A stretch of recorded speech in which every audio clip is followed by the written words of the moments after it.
आज मैं आप लोगों को इकरा हसन की एक वीडियो दिखाने वाला हूं। इकरा हसन ने बताया कि जब मैं स्कूल में पढ़ रही थी तो दूसरे कम्युनिटी को लोग मुझको मुस्लिम नहीं समझते थे, क्योंकि मैं अपने डायलॉग को अच्छी तरीके से शेयर करती थी। तो वह लोग कहते हैं कि आप तो मुस्लिम लगती ही नहीं। इकरा हसन ने ट्रिपल तलाक और सीए के बारे में बात की है। इकरा हसन ने बताया कि आजकल मीडिया पर क्राइम और एक दूसरे धर्म के बारे में नफरत खूब फैल रही है। हम लोगों को चाहिए कि एक दूसरे कम्युनिटी में अपने डायलॉग को अच्छे तरीके से शेयर करना, अपनी बातों को दूसरी कम्युनिटी में अच्छे तरीके से रखना, तभी आपस में सौहार्द बनेगा और भेदभाव खत्म होगा। इकरा हसन ने बताया जब सीए और एनआरसी का प्रोटेस्ट चल रहा था तो उस समय मुस्लिम समाज से ज़्यादा दूसरे समाज के लोग हिस्सा लिए थे और सीए और एनआरसी का विरोध कर रहे थे। तो इसी तरीके से हम लोगों को चाहिए कि अपनी बातों को दूसरे कम्युनिटी में अच्छे से रखें, तो आपसी प्यार मोहब्बत बना रहेगा, तो किसी तरीके की नफरत नहीं फैलेगी। जैसे इकरा हसन अपनी कॉन्स्टिट्यूंसी से चुनाव लड़ रही थी तो वहाँ पे 13% मुस्लिम है और 70% हिंदू हैं। इकरा हसन ने बताया कि मैं दूसरे लोगों से जाके मिली और अपने डायलॉग को अच्छे तरीके से शेयर की। आज मैं पहली बार सांसद बनकर यहाँ पर आई हूँ। तो इसी तरीके से आप लोगों को भी अपनी कम्युनिटी से निकलकर दूसरी कम्युनिटी में जाना है और अपनी बातों को शेयर करना है, तो आपसी प्यार मोहब्बत बढ़ेगा और नफरत खत्म होगी। इकरा हसन की इस वीडियो को आप लोग देखिए, आप लोगों को ढेर सारी चीज़ें समझ में आएगी। Thank you so much for all joining together for this wonderful event. जो कॉन्सेप्ट नोट है उसको जब मैंने पढ़ा and I thought what can the answer to this question be, what is the future of Muslims in India. मैंने बहुत सोचा और जहन में दो जवाब आए कि हमें जहाँ काम करने की ज़रूरत है, एक एक्सटर्नल हमारी जो रिप्रेजेंटेशन हो रही है मीडिया के माध्यम से, एक उस पर, और एक इंटरनली हम लोगों को अपने अंदर भी झांकने की ज़रूरत है। और जो कमियां हमें महसूस होती हैं उनमें अगर सबसे पहले हम पहल करें उन्हें सुधारने की, एक कौम इकट्ठा होकर सर जोड़कर जब बात करें और जो भी अपनी खामियां हैं उनको एक्सेप्ट करके आपस में हम फैसला करें कि क्या हम बेहतर कर सकते हैं, तो हमें जो बाहर से लोग कोशिश करते हैं ट्रिपल तलाक जैसी चीज़ों को लाकर ये हमें बताने की कि वो हमारे सेवियर्स हैं, इन सब चीज़ों से हम बच पाएंगे। दूसरा, जो हमारा एक्सटर्नल रिप्रेजेंटेशन हो रहा है, जो परसेप्शन एक बनाया जा रहा है, उसको सुधारने के लिए सबसे ज़्यादा हमें तालीम की ज़रूरत है।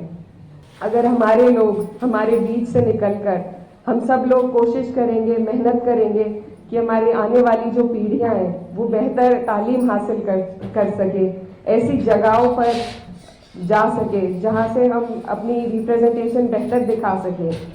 मैं आपको बताना चाहती हूँ कि जब मैं स्कूल में पढ़ती थी तो मुझसे लोग अक्सर कहते थे कि you don't look like a Muslim. मैं हमेशा सोचती थी what does that mean, how does a Muslim look like and how not to look like a Muslim. तो जब हम लोग अपनी जहनियत को दूसरों के साथ शेयर करते हैं, उनसे बात करते हैं, तो हमें महसूस होता है कि मुझ में और किसी और कम्युनिटी में कोई खास फर्क नहीं है। हम सब ने एक हिस्ट्री एक्सपीरियंस करी है, हम एक मुल्क के लोग हैं, हमारी समस्याएं एक हैं।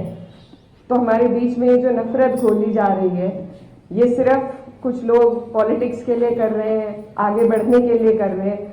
तो जब हम लोग डायलॉग को आगे बढ़ाएंगे, कम्युनिकेशंस करेंगे, सिर्फ अपनी कम्युनिटी में नहीं बल्कि और कम्युनिटीज़ में बैठकर। मैं ये भी बताना चाहती हूँ कि मैं कैराना कॉन्स्टिट्यूएंसी से अभी हाल ही में सांसद बनी हूँ और मेरी जो कॉन्स्टिट्यूएंसी है वहाँ पर सिर्फ 30% मुस्लिम्स हैं और 70% नॉन मुस्लिम्स हैं। तो I am proud to say that I come from a community that constituency that has voted for me despite of only having 30% Muslims. तो मेरी पहल रही, मुझे बहुत लोगों ने कैंपेन के दौरान बोला कि आपको कम से कम 1.5 लाख नॉन मुस्लिम वोट चाहिए एंड इट्स इम्पॉसिबल कि आपको इतने वोट मिल जाएंगे। लेकिन मैं सब जगह पहुंची, हर कम्युनिटी में पहुंची, इतनी दीवारें खड़ी कर रखी हैं हमने, लेकिन वो दीवारें असल में हमारे बीच नहीं है। ज़रूरत है तो सिर्फ एक समझ और सहज के साथ डायलॉग को इनिशिएट करने की।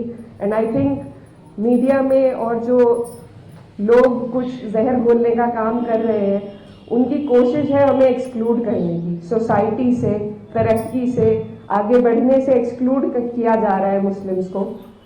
और हम खुद भी फिर अपने आप को इतना नीचे महसूस करने लग जाते हैं कि हम घेटोआइजेशन का एक हिस्सा बनते जा रहे हैं। हम खुद अपने आप को संकोच में आ जाते हैं और रोक लेते हैं दूसरे लोगों से बात करने में, उनसे डायलॉग इनिशिएट करने में। और मैंने ये बहुत हाल फिलहाल महसूस किया है कि जो हालात चल रहे हैं, जो हम रोज़ किस्से सुन रहे हैं मीडिया में, जो जितने क्राइम बढ़ रहे हैं, उससे हमारे अंदर भी एक असहजता महसूस हो रही है सभी लोगों को। और लोग अंदर ही अंदर अपनी ही कम्युनिटी में बस कर रहना चाह रहे हैं। लेकिन यही है वो चीज़ जिसे हमें रोकना होगा। हमें ढीठ बनना पड़ेगा और ढीठ बनकर हमें हर वो जगह में अपनी जगह ऑक्यूपाई करनी पड़ेगी जहाँ से हम अपने कौम की, अपनी कम्युनिटी के एक बेहतर रिप्रेजेंटेशन दे सकें। As a parliamentarian, I strive to raise the voice for people of all the communities, and that is also what we need. That is something that when we have such discussions we don't do. We don't need to only talk about the Muslims, we need to talk about everybody. And in these circles, in such circles especially, if I only talk about my community, then that is me being very selfish on my part. So if we expect selflessness, we need to do selfless things first.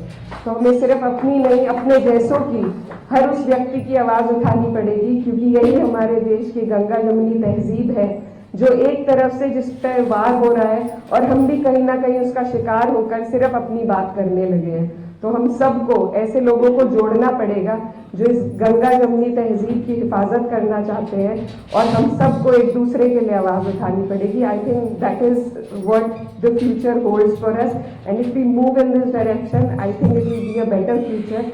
So and we have people amongst ourselves here जो हर जात, बिरादरी और धर्म की जो boundaries है उनको लांग कर यहाँ पर मौजूद है। और ऐसा हमने कई चीज़ों में देखा है। जब CAA NRC की प्रोटेस्ट हुई थी, तो I think more than Muslims there were other communities who had come forward to support us.